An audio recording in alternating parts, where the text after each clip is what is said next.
Hello hi friends, welcome back to ప్రబలికరాజ్ కథల ప్రపంచం. మనం ఇప్పుడు వినబోతున్న కథ పేరు సఖి దరిచేర రావా. ఇప్పుడు పార్ట్ 2 చూసేద్దాం. చిన్నప్పటి నుండి కలిసి చదువుకొని కలిసి తిరిగిన వారు ఇప్పుడు హైయర్ స్టడీస్ కోసమని వేరుగా ఉండవలసి వస్తుంది.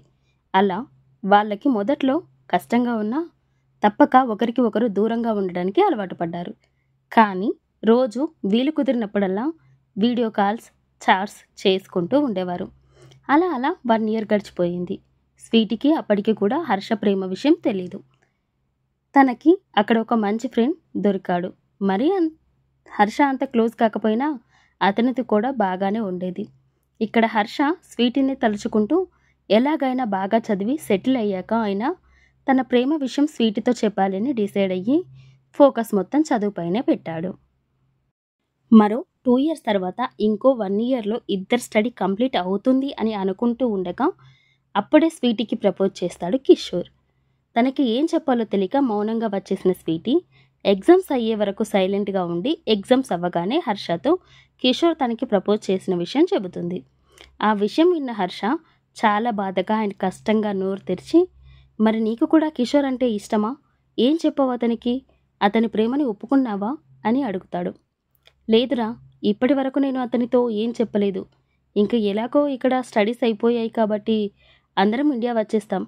అందుకే ఏదో ఒకటి చెప్తే బాగుంటుంది కదా అని. సరే స్వీటీ, నీకు అతని పైన ఫీలింగ్స్ ఉంటే అలాగే చెప్పు. సరే స్వీటీ, నేను మళ్ళీ కాల్ చేస్తా అని చెప్పేసి కాల్ కట్ చేసి గట్టిగా అరవాలి అని ఉన్న కష్టంగా ఆపుకొని కన్నీళ్ళని బయటకు వదిలాడు. అక్కడ స్వీటీ కూడా బాగా ఆలోచించి కిషోర్ మంచివాడు కావడంతో సరే కిషోర్, నాకు ఇంకా కొంచెం టైం కావాలి అని చెబుతుంది. దానికి కిషోర్ కూడా ఒప్పుకోవడంతో ఇద్దరు కలిసి ఒకరిని ఒకరు అర్థం చేసుకునే ప్రయత్నం చేస్తారు. కానీ అప్పటి నుండి హర్ష స్వీటీకి దూరం అవ్వడం మొదలుపెట్టాడు. రోజుకి 10 సార్లు కాల్ చేసే హర్ష ఇప్పుడు 2 సార్లు కూడా చేయడం లేదు. ఒకవేళ చేసినా కూడా ముందులా ఫ్రీగా మాట్లాడడం లేదు. అతని వాయిస్ చాలా డల్గా రావడంతో ఒకరోజు, ఏమైంది హర్ష, ఎందుకలా డల్గా మాట్లాడుతున్నావు? హెల్త్ అంతా బాగుందా? ఫీవర్ ఏమైనా వచ్చిందా అని కంగారుగా అడుగుతుంది స్వీటీ. అలా ఏం లేదు స్వీటీ, నేను బాగానే ఉన్నాను, జస్ట్ కోల్ చేసింది అంతే. సరే అది వదిలే, ఇంతకీ తిన్నావా అని అడుగుతాడు హర్ష. హర్ష, ఇందాకే కిషోర్ నేను బయటకు వెళ్ళి తినేసి వచ్చాం. హో సరే స్వీటీ, మరి నేను మళ్ళీ చేస్తాను. అదేంటిరా, ఇప్పుడే కదా కాల్ చేసావు, అప్పుడే ఉంటా అంటావేంటి? నిజం చెప్పు, అసలు ఏం జరిగింది? ఏం లేదే, నీకు తెలుసు కదా నేను ఇప్పుడు ట్రైనింగ్ పీరియడ్లో ఉన్నాను అని, అందుకే సరిగ్గా మాట్లాడడం కుదరడం లేదు అని చెప్పి కాల్ కట్ చేస్తాడు హర్ష. స్వీటీకి మాత్రం నమ్మాలి అనిపించలేదు. ఏమైంది వీడికి? 108 ఫీవర్ వచ్చినా నన్ను చూడకుండా నాతో మాట్లాడకుండా ఉండేవాడు కాదు. మరి ఇప్పుడేమో ఇలా స్ట్రేంజ్గా బిహేవ్ చేస్తున్నాడు, దూరంగా ఉండాలి అని చూస్తున్నాడు అని అనుకుంటూ ఉంటుంది స్వీటీ. అక్కడ హర్ష కూడా అసలు ఫోన్ చేయకూడదు అని అనుకుంటూనే ఉన్నాడు. కానీ మనసు ఆగక ఫోన్ చేశాడు. అవతల స్వీటీ కిషోర్ గురించి చెప్పగానే గొంతులో మాట అడ్డుపడినట్టుగా తను చెప్పాలి అనుకున్న మాటలు అన్నీ పక్కకు పెట్టి బాయ్ అని చెప్పేశాడు. అలా అలా స్వీటీకి కొంచెం కొంచెం దూరంగా ఉంటూ వచ్చాడు హర్ష. అతనికి అసలు ఏ పని మీదకి ధ్యాస మళ్ళడం లేదు. కానీ మెడిసిన్ చేయడం వల్ల అమ్మ డ్రీమ్ కాబట్టి బలవంతంగా తన ట్రైనింగ్ పీరియడ్ని కంప్లీట్ చేసి ఒక ప్రైవేట్ హాస్పిటల్లో జనరల్ సర్జన్గా చేరాడు. స్వీటీ మాత్రం చాలా డల్ అయిపోయింది. హర్షతో మాట్లాడకుండా ఉండడం నరకంలా ఉంది. కిషోర్తో కూడా మాట్లాడడం తగ్గించింది. కిషోర్ వచ్చి బలవంతంగా అతన్ని ఔటింగ్కి తీసుకెళ్ళాడు. అక్కడ కూడా జస్ట్ అలా ఉంది అంటే ఉంది అన్న మాటే కానీ ఏం ఎంజాయ్ చేయడం లేదు. స్వీటీ, ఏమైంది అసలు? నేను చూస్తుంటే ఇది నువ్వేనా అనిపిస్తుంది తెలుసా? గత 2 నెలల్లోనే ఎంతలా మారిపోయావో తెలుస్తుందా నీకు? అసలు విషయం ఏంటి? ఎందుకు ఇలా డల్లగా ఉంటున్నావు చెప్పు అని అడుగుతాడు.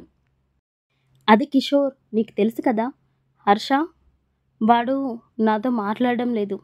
వాడు అసలు నాతో మాట్లాడకుండా ఉండలేడు. కానీ ఇప్పుడు నేను ఫోన్ చేసినా కూడా ఏదో ఒక వర్క్ అని చెప్పి తప్పించుకుంటున్నాడు.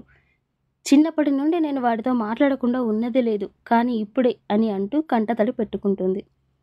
తనని కాసేపు సముదాయించి తను కొంచెం కామ్ అయ్యాక, స్వీటీ, నేను ఇలా అంటున్నానని నువ్వు అనుకోకపోతే నీకు ఒకటి చెప్పనా అని అడుగుతాడు.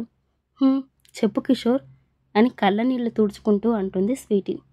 దానితో బలంగా ఊపిరి తీసుకొని వదిలి, నీకు హర్ష పైన ఉన్నది ఇష్టం, స్నేహం మాత్రమే కాదు స్వీటీ, అంతకు మించిన బంధం మీ మధ్య ఉంది అని కష్టంగా చెబుతాడు. కిషోర్, అంటే నువ్వు ఏమంటున్నావు? నాకు అర్థం కావడం లేదు. నువ్వు ఏం చెప్పాలి అనుకుంటున్నావో సరిగ్గా చెప్పు. అది స్వీటీ, మీ మధ్య ఉన్నది స్నేహం కాదు, ప్రేమ.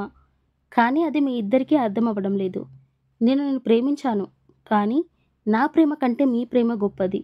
నాతో ఉన్నప్పుడు నువ్వు ఒక్కసారి కూడా నన్ను ప్రేమగా చూడలేదు. ఎప్పుడూ హర్ష గురించే చెప్పేదానివి, గుర్తుందా?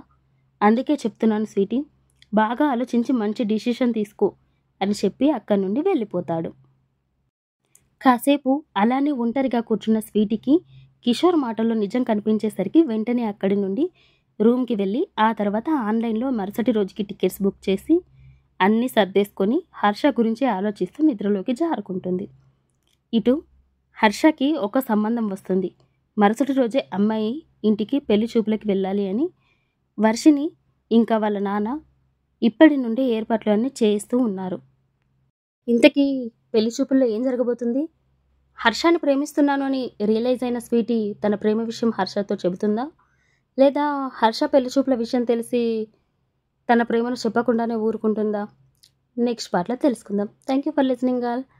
ఈ కథ మీకు నచ్చినట్లయితే లైక్ చేసి నా ఛానల్ని సబ్స్క్రైబ్ చేసుకోండి. Bye bye.